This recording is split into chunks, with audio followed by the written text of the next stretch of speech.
Here we go. I believe I may be live right now.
What's going on, you guys? And welcome to The Script.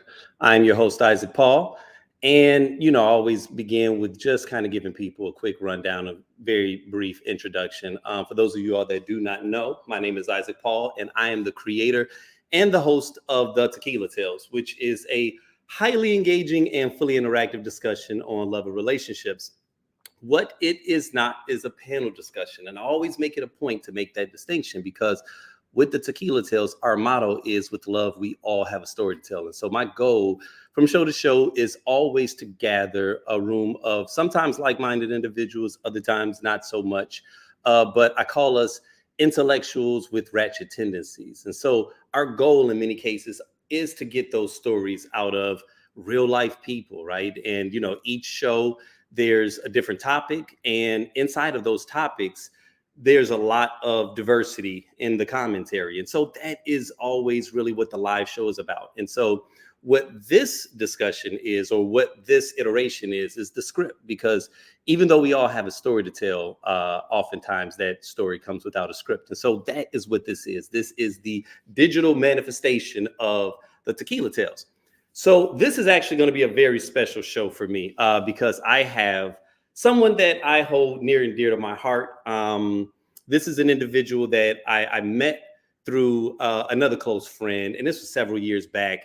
And she's just one of those people where, you meet them in the early stages and you're like, okay, she's pretty cool. Like you don't really get a good opportunity to build with them. But just as life continues to grow, this was someone where every time that we had a conversation, no matter how brief or how long, it ended up being meaningful and impactful, right? And so as we've grown throughout the years, and even now, we don't really get an opportunity to speak very often, but she has a tendency sometimes to just reach out and, for those of you all that don't know, I'm into astrology. So she's a Pisces. She really doesn't know much about astrology. I think I got her studying it a little bit, but she's a Pisces. And Pisceans are very intuitive individuals. And so she's someone that has a tendency to sometimes just reach out and will, out of the blue, say something that's supremely impactful and incredibly timely, right?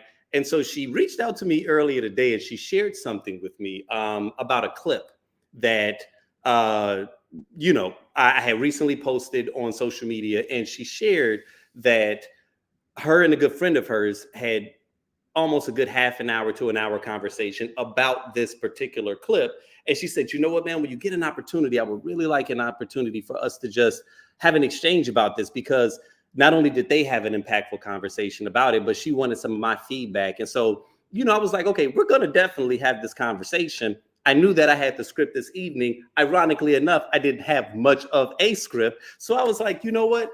Hey, man, what are you doing in about 2-3 hours? And she was like, man, hopefully having a conversation with you. And I was like, Yeah, but maybe with a twist, right? So everybody isn't always ready to just hop on the live, especially not a live that's being broadcasted through multiple streams. And so, she jumped on board and was like, yo, not only is she down, she had already intuited that I was going to go there, right? And so, with that being said, without further ado, I'm going to introduce a good friend of mine, Taria Buchanan. So give me an opportunity. Now, for those of you that don't know, I'm still kind of new to, operating a lot of this software. So if it goes off the rails at a point, just deal with me, okay? I'm also monitoring the comments from multiple channels. So even if you're the only one that's watching on a particular channel and you want to engage in the discussion, go ahead and type it in. I can actually see it through this platform. But with that being said, Taria, how are you doing, man? Thank you for showing up.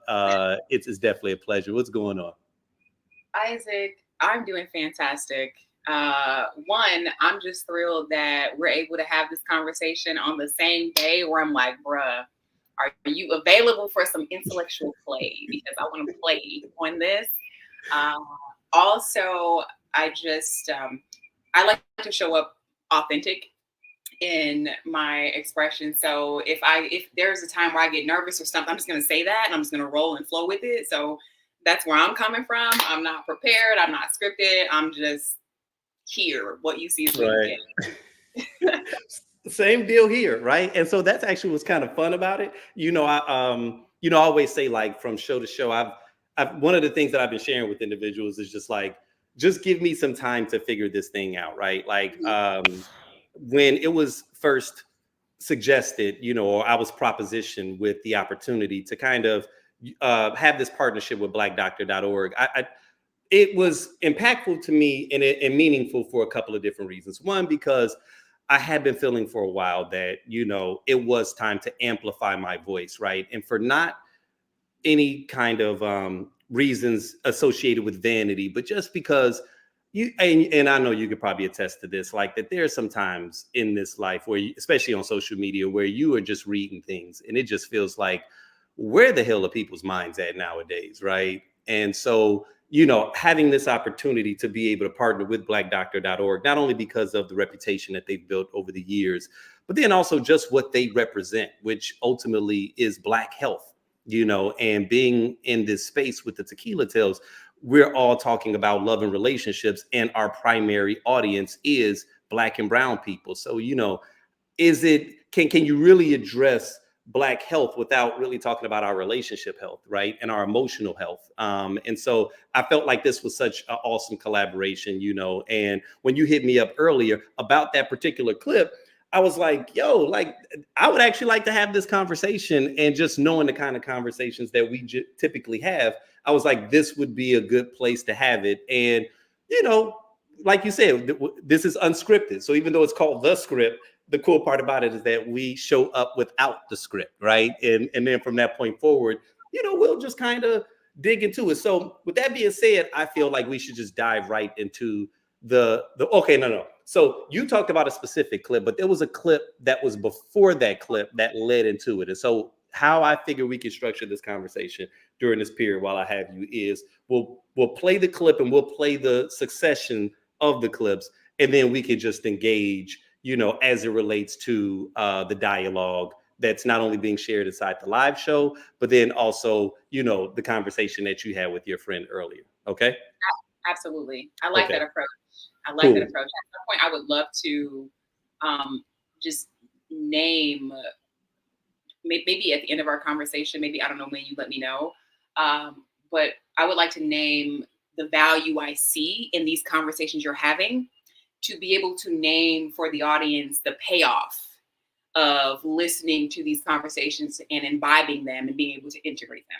So that's it. Okay. I like that. So with that being said, we'll just dive right in. I'm gonna start with the first clip, which and full disclaimer, and I've shared this before, right? Like, we are intellectuals with ratchet tendencies. So on occasion, you may hear a little bit of language.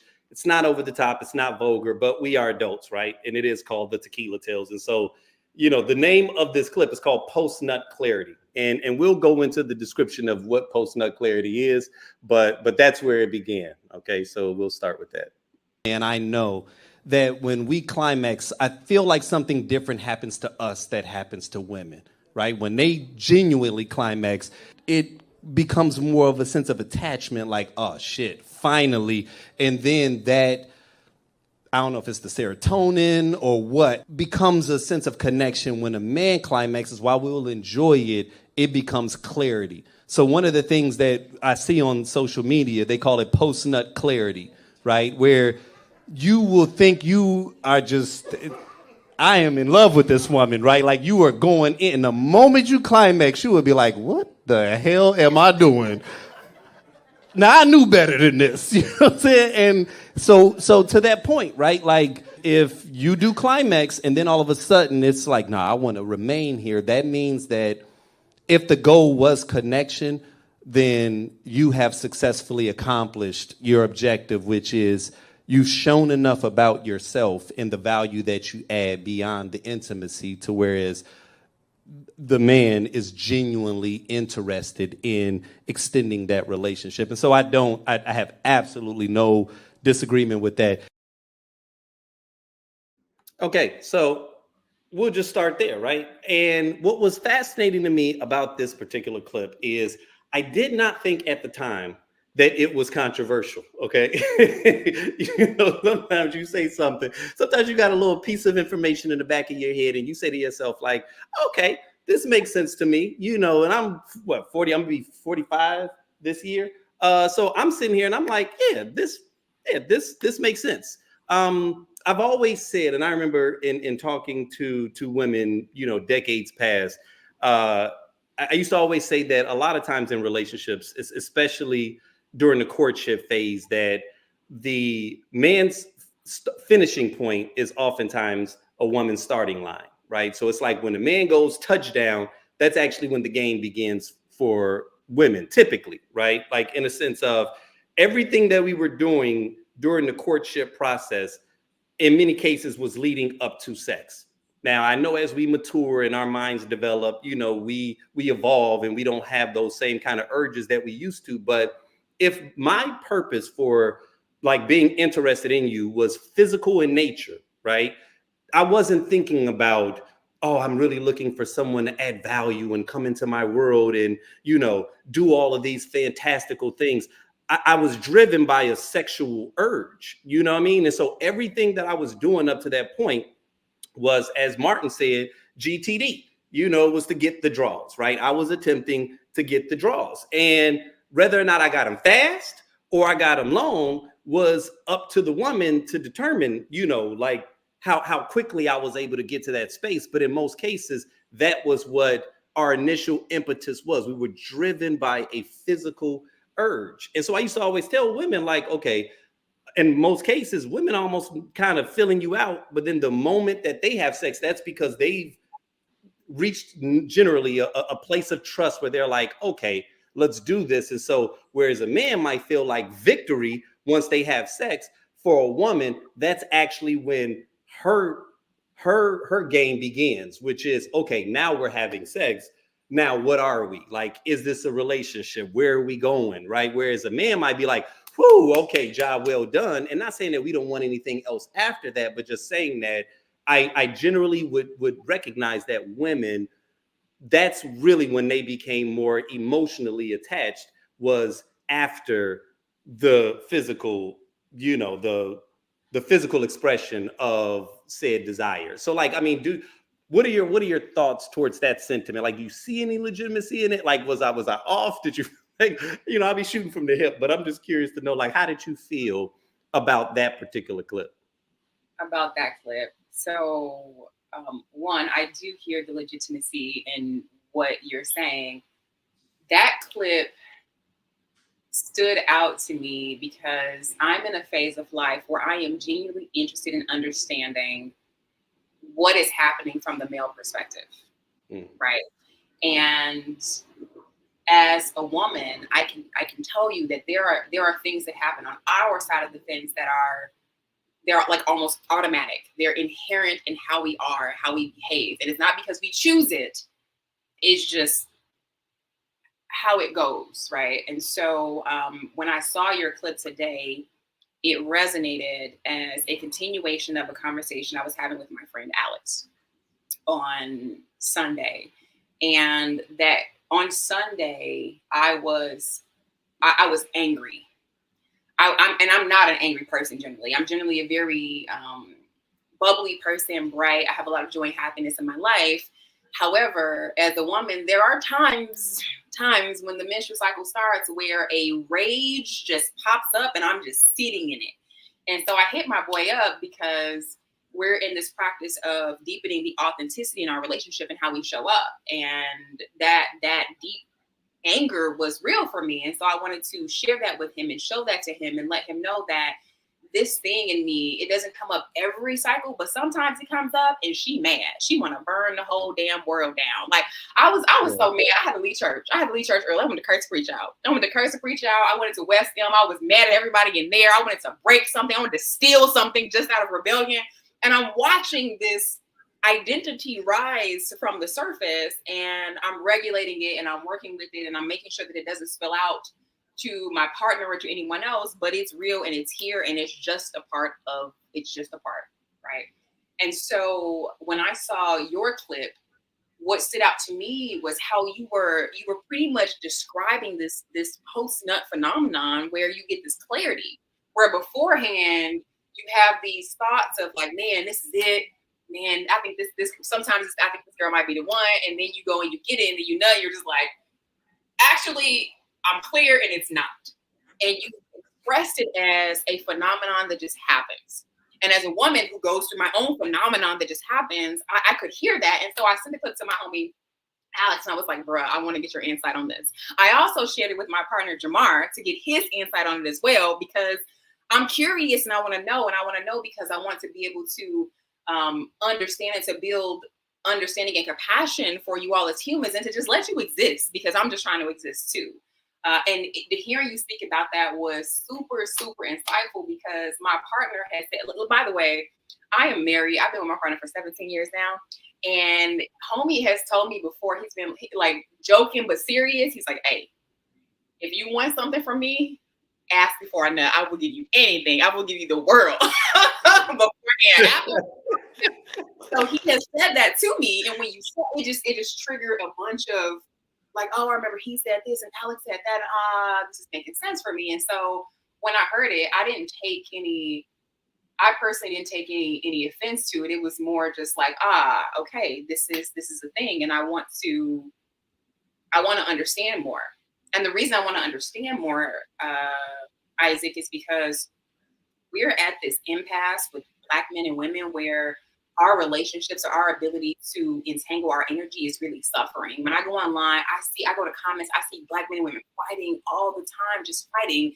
And one of the things that's going to help us glow up as individuals and as a community is to be able to flow in healthy relationships. And that requires us being able to understand each other and realize that the experiences that I'm having are different for you as a dude. They're just different. And I need to be able to make space for that and to hold that and to have compassion for that, and vice versa. We need to be able to show up as whole people, whole humans, right?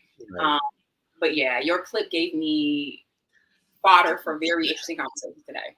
And so, and I appreciate you sharing that, as well as sharing that with your partner, like what it was that he said, because so to just even show you the progression of the discussion. So before that particular comment, and one of the things that I love about the live shows is that they never, even though I have a script, or I have notes, I should say, pages worth that I've generally written out, the one thing that I always attempt to do is to allow the conversation to go where it wants to go. Right now, there are times where, I've got to reel it back in, or times where it's, a little too staid and it's like, all right, I got to kind of shift, course. But there are times where someone will say something and it'll trigger, a range of thoughts. And then from that point forward, it's like, all right, let's just pause here for a second and then explore. So, it was a gentleman that had shared something where he was saying something. I think the conversation initially started with individual, because, like a large portion of people that will come to the live shows are people that are either single or actively dating. We'll have people in relationships and people that are married also. And a lot of times the value that we'll add is kind of like the insight or the live experience from people that, you know, are connected with someone. But to the individuals that are there, that are, you know, either actively searching, there to find someone, or maybe even potentially there on a date, you know, we're having these discussions, and it began with the space of like, what's a good place to find someone? And so a guy had grabbed the mic, and, you know, he was kind of monologuing and everything, but he was talking about like kind of cautioning people about looking in the wrong places, or going to certain places, like say a club or, you know, a lounge, and really what you're looking for is something of substance. And he wasn't saying that you can't find someone of substance there, but just be mindful of the fact that oftentimes when men are at that space, they have a different MO, right? They're searching for something different.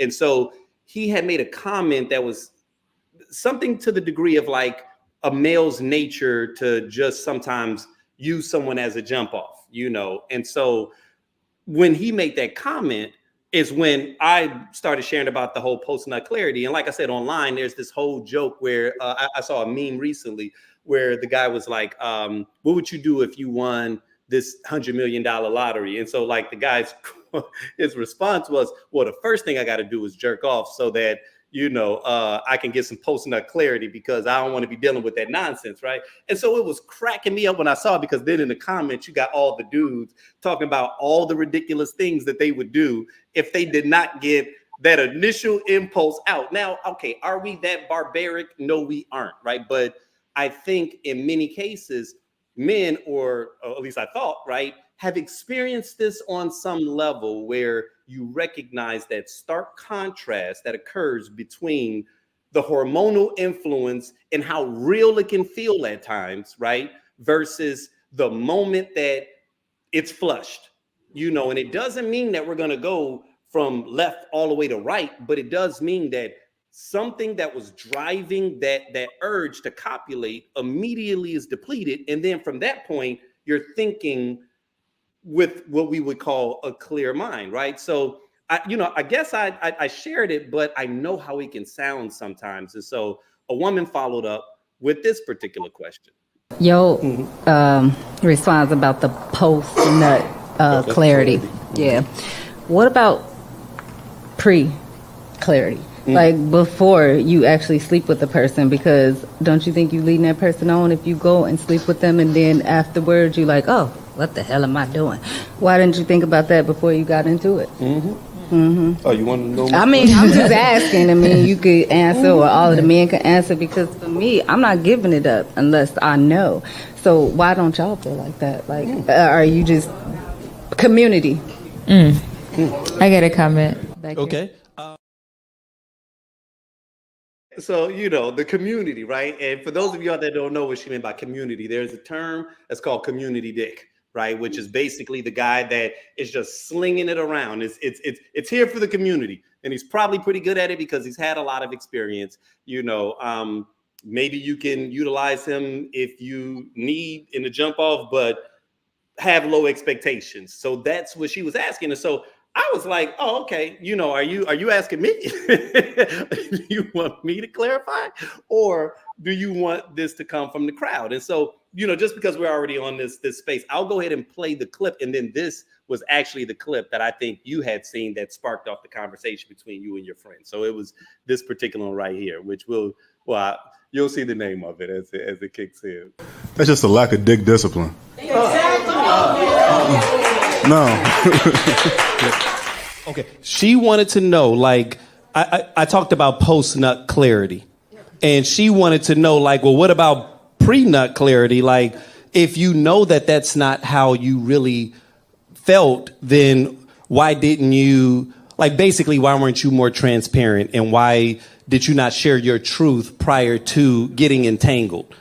And the answer to that is, a lot of times I think women think that we're full of shit and they think that we knew that we wasn't feeling you. No, when our testosterone was kicking in, we genuinely believed that, like, we were ready to do anything for you. Like, do y'all know how many guys have driven in the snow, tipsy, you know, like sliding off the road, risking their lives to come to your house at 2 a.m. in the morning. We were throwing it all out on the line because our physiology believed that we really wanted to go there, and something magical happens at the moment of climax where it's like all of that flushes out of you, right? And I know that sounds disheartening to women because it's like, oh shit, no, but I'm saying that to concur with what the brother said. If it all flushes out and we still want to cuddle, what you're getting at that point is us minus the testosterone. It's us minus the hormonal influence that was driving us to copulate.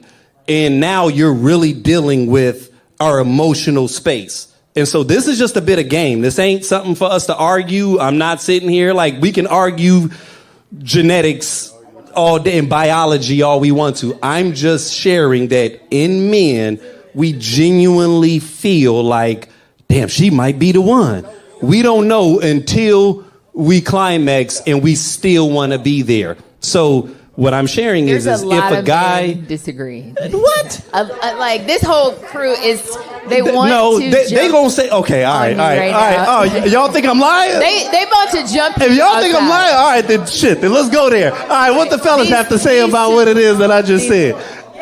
What y'all got to say? Gotcha. So to hit on that comment, I'm gonna hit on that comment and then the one over there. That's just a lack of dick discipline. No. And now to the comment over here about a woman being labeled a hoe and a man being applauded for, promiscuity. When it comes to a woman and why they're classified as a hoe is because a woman has all the power in the situation. And so if you're willingly giving your power out, what power do you really have? And so it makes sense to be inaccessible to people. It's okay to be selfish, but not selfish to the extent that you can't allow yourself to be loved and nurtured by someone else. And so in that viewpoint, when you're out dating or doing whatever you're going to do, it's okay to be a little selfish and a little bit guarded because you want to vet the person that you're going to allow inside your body or allow in your space. And that takes time. And as a person that's been with multiple women and been with women that's been with multiple men, I've noticed this. And it comes from my perspective. When I was out hoeing and doing whatever I had to do, I didn't have dick discipline. I found validation in being around a lot of women. And I could pull them pretty easily. But when you wake up the next morning, you have your post-nut clarity, and you're looking up and looking around you, and you have nothing to show for it, and you're just a vessel, and you're just a black hole, that eventually gets to you. If you're a man with no conscience, then be that. But a man that has awareness will see that, hey, I'm giving my life force to all these people, and I'm not getting anything in return.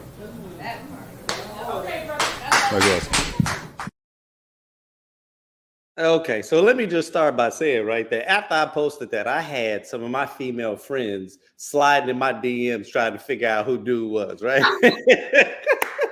This tall, handsome drink of water right here. They like, man, so what's his at? I'm like, listen, girl, first off, calm down, okay? And so, it tickles me, but he's actually a really cool dude. He's an artist. And actually pretty young, ironically enough, right? Like he's 27 years old. A lot, and like that would surprise people. Yeah, 27 years old. So I mean, he has a very mature mindset, but it was very interesting to watch some of the back and forth in the comments. So what I'm curious to know is like what were some of the angles that the conversation that you was having with your friend? Like what were some of the things that you guys were discussing?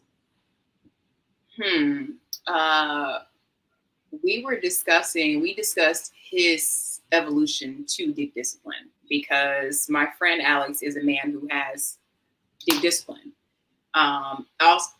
So he pretty much affirmed your explanation of what you said, in terms of like when the testosterone's in the body, when it flushes out, you can think more clearly. And also he affirmed what the guy said later, right? And so for myself and for my friend Alex, we both viewed that as an evolution towards self-mastery is how it occurred. Because at this point in life, my friend is very purpose and mission driven, and he was out there chasing and doing all the things too. And now he's at this point where he is very clear about what his vision and mission for his life is. And he's clear about what the energy that it takes. And he's like, I can't be out here giving my energy away to people. I can't be out here chasing women for the sake of women. I have bigger values now. And if I'm going to give my life force energy away or share it with someone, it has to be in the greater context of my purpose now. Right. And so that was his estimation of it. But he saw it from both sides, right? From both sides. And when I first saw the guy in the video talk about discipline, oddly enough, as a woman in my own way, that resonated with me, just for a different reason, right? And I'm going to continue to use the example of the angry identity that comes up sometimes when I'm at the beginning of my menstrual cycle. I call her Pam because Pam be mad. She want to burn the whole damn world down. Everybody. She a whole alter ego that first showed up when I was 12 years old. Okay. And I'm at this phase in my life now where that energy can come up for me, but it is not destructive. When it comes up for me, I let my partner know, hey, I'm angry right now and I'm extra irritable and I will go and I will regulate that. I'll regulate that for myself because I am in a level of evolution and discipline where that identity does not take me over. It does not take me over. It does not drive my life. And I shared this with Alex as well. And he resonated with that too. Like that the testosterone doesn't control or take over anymore. It's still there and it's still present, but it is not the driving force. It's like Alex and I are friends and we are in our own life partner group, if you will, because we are both people who have gotten to a place of self-mastery and we just got shit to do in this world. And I ain't got time to be losing myself because of certain energy comes up in my body and I have a compulsion to let it drive me. Right. So that was a core topic. I thought that his response was very interesting because he approaches it from a mission-driven point in life, whereas my partner had Jamar agreed with everything you said. Like Jamar was like, he ain't agree with you. And he also would you say he was like facts? We're in the car driving, he's just like facts. Right. But what I appreciated about Jamar's perspective was different. What Alex is from hey, I'm focused on a goal right now and like my energy is going over here.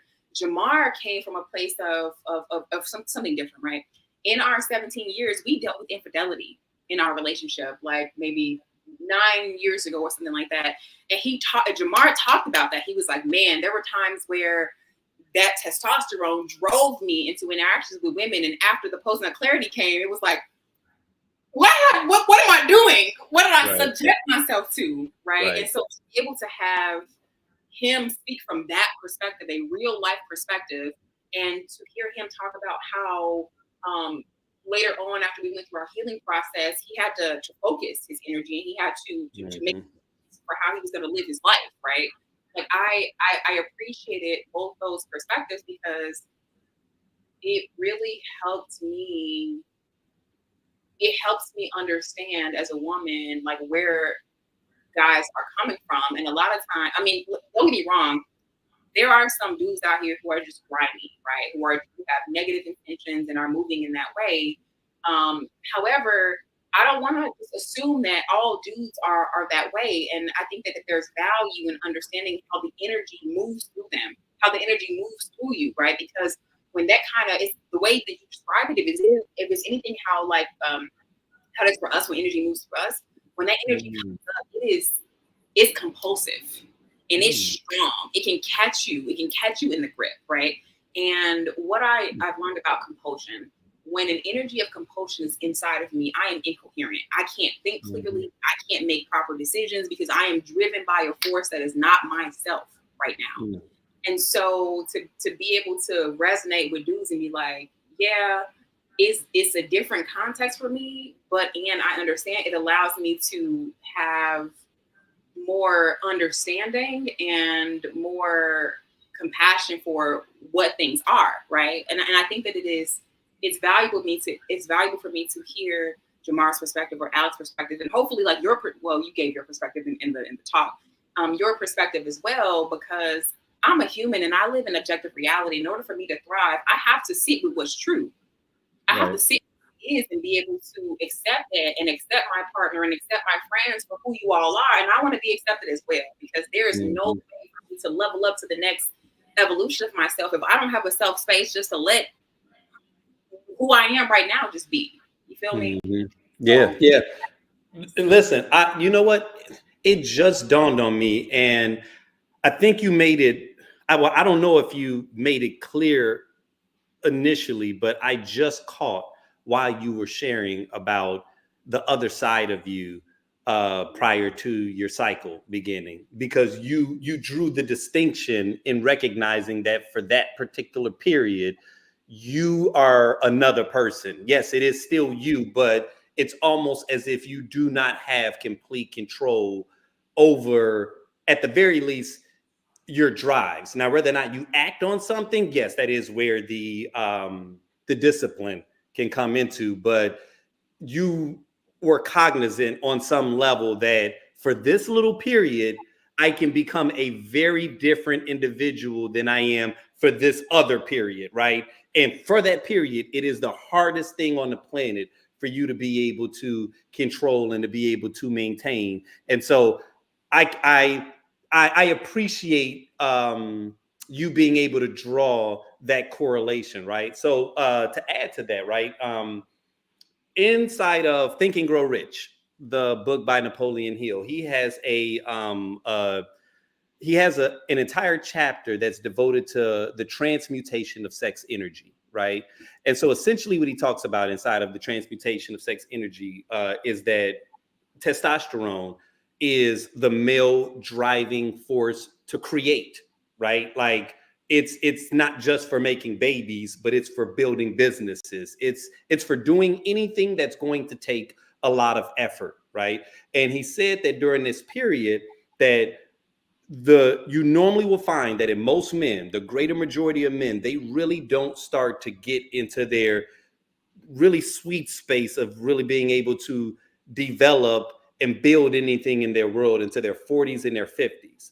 And his reason for that is because at that point, testosterone has declined enough to where you can actually control it a little bit, and then you can redirect that sex energy and use it towards something else. Because the same energy that's being used to sleep with a bunch of women is the exact same energy that's used to build an organization, right? Or to do something that's great. And so that drive exists in all men, but unfortunately, I think it comes down to two things. Everyone hasn't developed the discipline, but again, I believe in astrology. So while I don't use astrology as a means of giving people a pass for bad behavior, what I do understand is that it does make many of us, we have predispositions that other people don't have, right? So Jamar, your partner, I know because I know him, he's an Aries, right? So I know Arians are aggressive, they are impulsive, they are not they leap before they think sometimes. It is a part of what makes them who they are. So you can look at them and you can feel like, oh, well, they're underdeveloped, or, oh, well, that's a bad thing, right? It's easy for us to look at that trait or that characteristic as if it's a bad thing until you need someone to jump on your behalf, until you need someone to defend you, until something is going on in your life and you need someone to leap first before they start asking a bunch of questions. You know what I'm saying? If I'm hanging out with the homies and you see me getting jumped, bro, don't come over there to figure out why the hell these dudes is jumping me. I need you to have my back right now. We'll figure this shit out later. You feel what I'm saying? Like if you're going to be my close homie, if you're going to be someone that I honestly consider to be inside of my circle, you're that person for me. You're someone that hopefully you know enough about me that when you see me over here getting jumped, I need you to come like my man that jumped in the riverboat fight that happened last week. Oh, yeah, Aquaman. Jumping I need you swimming to come to my defense before you go and investigate and become Sherlock Holmes. You feel what I'm saying? So it's like Aries is also that type of individual too, right? So it's like there are times where the impulsiveness, all right, I don't need all of that, let's make it happen type of energy is good, right? So it's not necessarily that it's a bad trait. It is part of what identifies them as an individual. And so for Jamar, when before he had gotten to that space where he's becoming more, disciplined, and then also, like I said, the testosterone kind of tapers off and you learn some things, that force is a little bit harder for him to control than, say, a Pisces, right? Or a Scorpio, or, you know what I mean? Like, so in that space, it's not that I got to give you the pass for bad behavior, but astrology helps me to understand and acknowledge that we are all very different, and that we have to accept that. We have to accept that there is not this one standard way of life that fits and makes sense for everyone. Because me as a Virgo, I need something very different than what another individual does. And so it's like, yes, it's about self-mastery, but it's also about aligning yourself with the universe and understanding that it doesn't make sense, or it doesn't matter if what makes sense to you makes sense for everyone else all the time, right? And so in some instances, we're pretending like all relationships are supposed to be handled the exact same way. And that's one of the things that we come into these discussions, like the tequila tales, that I find it's a message that constantly is reverberated, and it adds personal value because it helps me to continue to remember that we are all very different sometimes at our core, and that's okay. It's okay that we're all very different. We're not supposed to be the same person. So what floats your boat, it doesn't have to float mine. But when you go into the comment section, as we were talking about earlier, there's this belief that we're all supposed to be the same person. We're all supposed to view this situation the same way. And that fascinates me. That fascinates me that you think a stranger from another state, that's a different age, that was raised by different people, like, bro, you are different than your brother. You and your brother can't even agree on whether or not LeBron or Jordan is the best, or Drake or Kendrick. Y'all don't agree with every, and this the same dude that was raised by the same parents, right? That came up experiencing the same thing, was in the same classes, had the same mom and dad. Like I said, all of this stuff, you all are very different, but yet I'm going to argue with a stranger because I believe that what makes sense to me inside of my relationship is supposed to make sense to them. And people don't realize that this is one of the foundational reasons that a lot of people are having a hard time finding someone, because you won't be honest with yourself, and you won't be honest with what are the motivating factors that drive you and that drive your behavior, and then attempting to find someone that is in alignment with that, right? And it feels like we're getting closer to that space, but I also think that there's still so much judgment and so much castigation for anyone that deviates, right? Or anyone that feels a little differently from this belief pattern. It's just like that's the thing that never understand. In your heart of hearts that you are very different from everybody else, but you get mad at other people for not viewing things the exact same way that you do. It's the most bizarre phenomenon to me. You know what I'm saying? But yeah, like I said, when it comes to this post-nut clarity, it was not my goal to make it seem like all men are one way. But just because I want to show you this next clip, this was the next clip that followed that, right? And this is what I said. This is what made the before we move on, Isaac, can we discuss more before we move on to the next clip? Mm-hmm. Because the things that you just shared right now, I feel like this is getting into like the real meat of the conversation here, right? Mm-hmm. You talked about how a tool like astrology can help us to understand that which is unique about each person, right? I call tools like astrology, like human design, gene keys, a bunch of things, self-science. And I completely, I agree with the things that you're saying, in terms of how there is a social norm where those who have not yet unlocked their own self-science tend to project a social construct onto everyone around them, right? On how they should relationship, how they should show up, all that. And the things you said about Jamar are accurate. He is an Aries. He's a hot-blooded, like, kind of go person. And it has been so helpful and beneficial for me to understand the things about him that makes him unique. But that has been, that occurred in a space of my own self exploration, because you're absolutely right. Like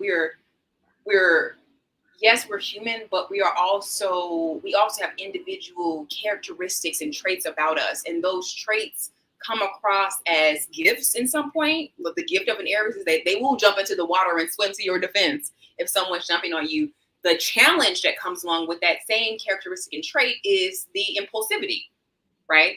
And we're here to like master these traits and to learn from these traits and to get the lessons from these traits. But I do think that let me tell you what I know, because I'm talking to you from experience. I'm not talking to you from no intellectual, I read this in a book. I'm talking to you from like, this is what a bitch knows. You understand?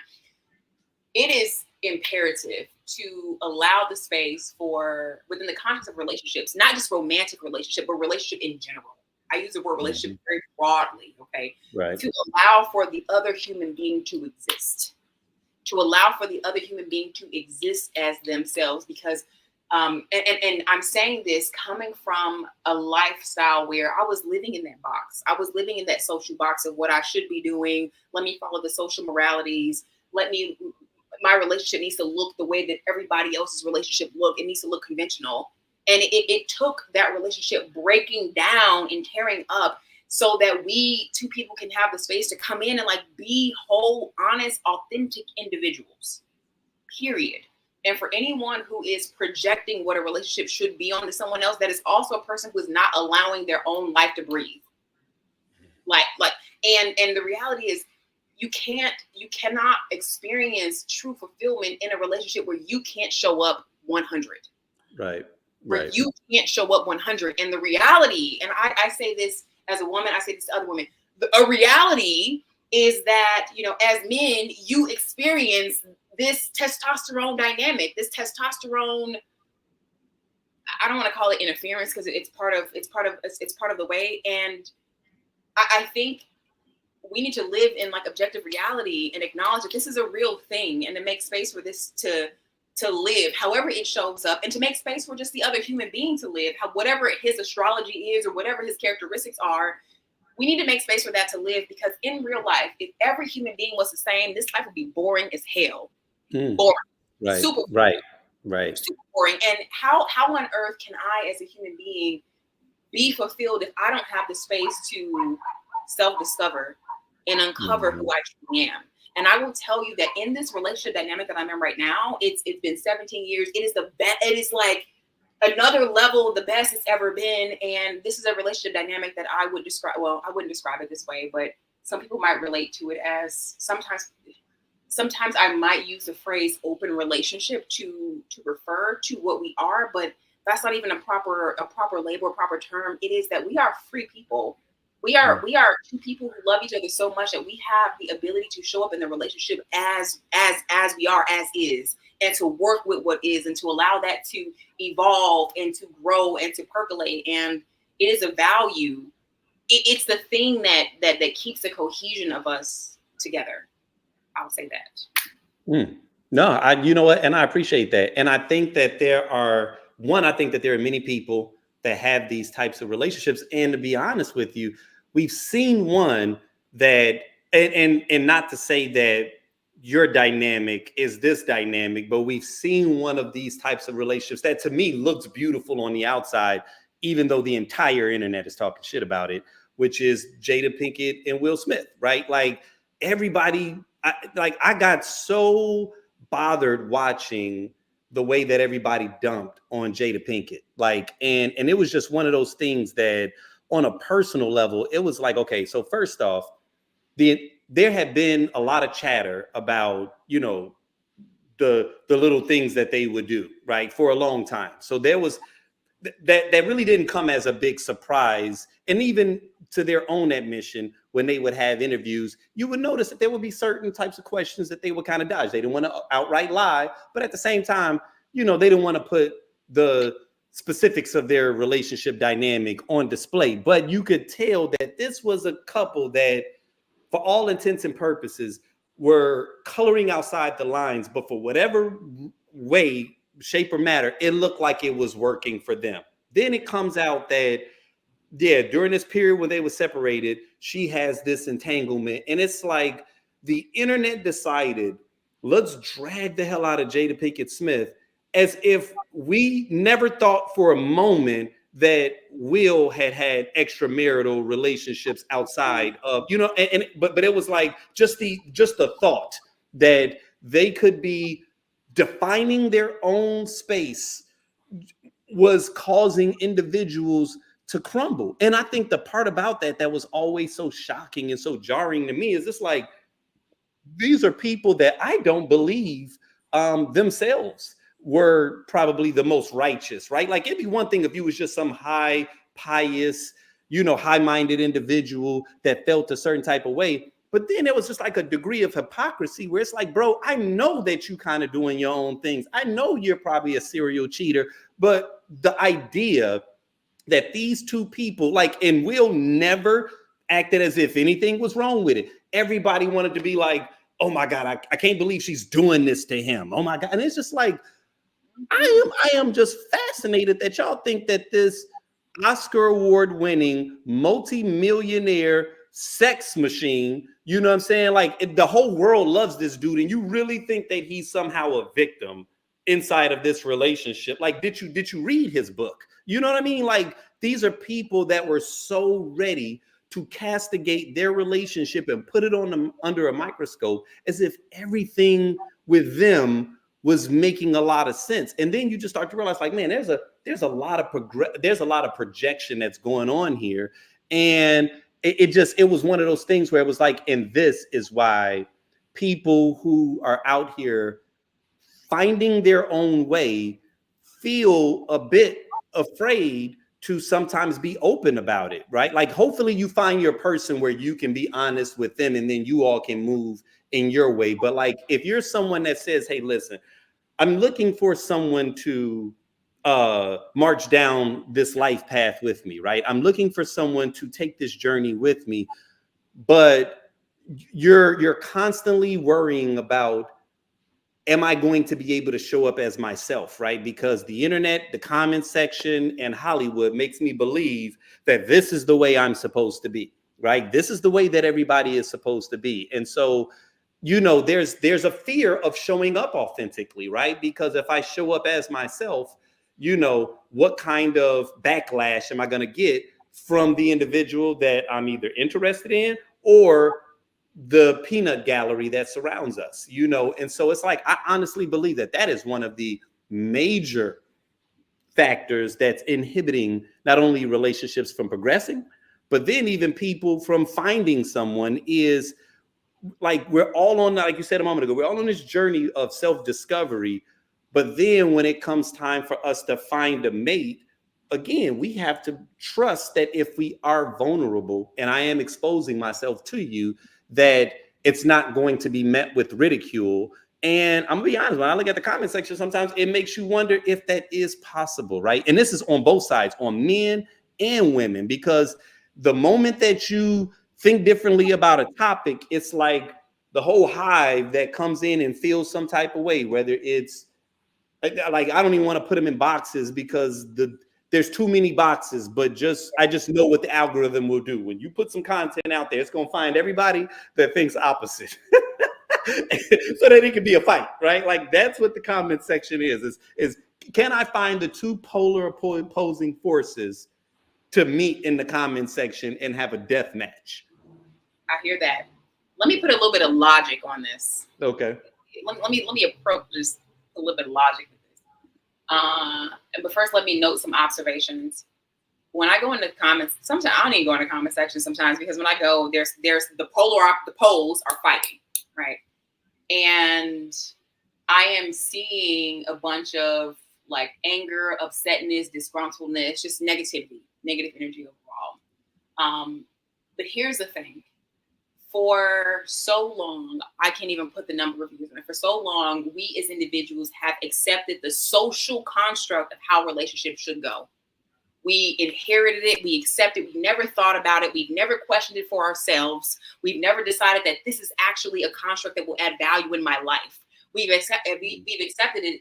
We've accepted it because one, it's what everybody else does, and two, if we don't, the others will shame us or try to humiliate us if we don't think the way that they think or move the way that they move or move in social convention. here's the thing. I'm a scientist, okay? I look at the actual data and the outcomes. When I look at the outcomes of what's happening in relationship, what I see are high divorce rates. What I see are relationships falling apart left and right. And for the relationships that are still together, when I'm around a lot of couples, I can feel the contention, the vibration of contention underneath their relationship. I can feel the inauthenticity in it. Or even when I talk to some of the people, there's a lot of deep dissatisfaction. So if we actually decide to be awake, and we actually decide to look at the outcomes and look at the evidence of what we get when we subscribe to a way of thinking and being without ever questioning it, without ever assessing and experimenting and saying, does this get me the thing that I want? Like, you just give your agency away. You give your agency away, your sense of self-responsibility away, your ability to choose your own life away. You give away your opportunity to express that which is within you that wants to manifest. And as a person who lives, I'm speaking for myself now, my life looks very different. I live a very unconventional life, very, very different, lots of prosperity, joy, all these things. And it's here because I'm a self-actualizing person, meaning I'm a person who's on a journey of flourishing. And to flourish means to make the space to allow my authentic self to flow out. And a lot of times that authentic self is counterculture, is counter to the guardrails that we've been given. And if people are actually honest with themselves, the guardrails suck. They don't feel good. They're heavy. A lot of people feel stuck in life. They go to work and they hate work. They come home and they hate home. And if this is what following the social moral code has gotten you, you need to be an intelligent person and think about that and ask yourself, what assumptions have I made, or what assumptions have I accepted that have led to these outcomes? And how can I sit back in the driver's seat of myself and use my own mind and experiment and get outcomes and decide what is appropriate for me? Until that happens, there are going to be a lot of people moving down a path that will lead them off a cliff. You're following everybody else off a cliff. And yes, does it take courage to not follow the crowd off a cliff? Absolutely. But that's what an awakened person is. That's what a self-actualizing person is. That's what a person who actually follows their inner GPS or follows their God guidance is. Because you're following that which is authentic to you, and you're letting that live and you're letting that breathe. And to be in relationships with other human beings who are also practicing this self-authenticity and who can accept you and who can hear your truth and who can sit with it and who can. This is the highest value in my life right now. And this is not a dynamic that just exists in my romantic relationship. This exists in all of my relationships. And it's the reason why all of the people I'm connected to are thriving and flourishing, because we've learned that this social shit don't work. And if you need evidence, go on Instagram and look at all the unhappy people on there. You look enjoying your own life. If it ain't working, right. No, No. Listen. Okay, so listen. So we're gonna do something. I absolutely love that. I'm thoroughly enjoying this discussion. Just FYI, on blackdoctor.org, I only have an hour, so okay. I'm about to wrap, but I'm gonna call you. We're gonna continue this conversation. Let's keep going. Because we done already got started, and I know we got more to go through, but I don't want to, for individuals that, have either tuned in or that will watch later, I know that, I try to be fair when I'm on the Black Dot. Now, if I was on Tequila Tales, I just keep going until the sun sets, right? but during this period, I want to thank everyone that has either tuned in as of this point or that will watch later. I want to thank Taria for stepping in and being my first ever guest, right? Like, that's awesome. Like, just to give her a special shout out for being my first ever guest. That was, I appreciate you for jumping in and doing it last minute, but there was a piece of me that knew that not only did I want to talk or have this conversation with you, but that it would just have a lot of value, especially so. Just know, and we'll talk about this later, this session has provided a lot of value for me personally. So I appreciate you for not only reaching out and sharing what you shared earlier, right? Because you shared some things with me about the brand and about Tequila Tales that meant a lot to me. And like I said, I appreciate when people hear from God and they follow the direction, right? Like I appreciate when sometimes we get messages and we'll sit on it and we'll think, well, I'll hit them up later, not knowing that that thing that we had inside of us that I wanted to express, that it was timely, right?